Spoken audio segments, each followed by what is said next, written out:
Zee Marathi वाहिनीवरील नकटीच्या लग्नाला यायचं हा या मालिकेत आतापर्यंत नकटीला लग्नाची मागणी घालण्यासाठी आजवर शशांक केतकर म्हणजेच श्री, अभिनेता स्वप्नील जोशी, अवधूत गुप्ते यासह अनेक अभिनेते येऊन गेले. मात्र या सर्वांचं आणि नकटीचं सूत काही जुळलं नाही.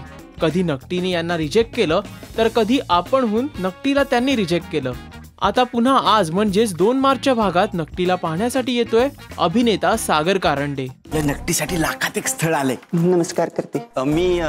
मी सागर कारंडे. त्या घरात लग्न व्हायलाच हवं.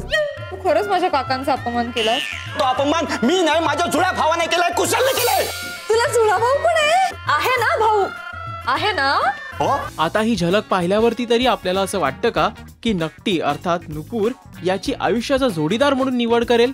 सागर कारंडेला भेटल्यावर नकटीचं आयुष्य वेगळं वळण घेईल का हे पाहणं महत्त्वाचं असणार आहे. आज रात्री 10 वाजता या भागाचं प्रक्षेपण होईल. मराठी मालिकांच्या लेटेस्ट अपडेटसाठी पाहत रहा Rajshri Marathi. Hi, this is Prajakta. Please subscribe to Rashri Marathi.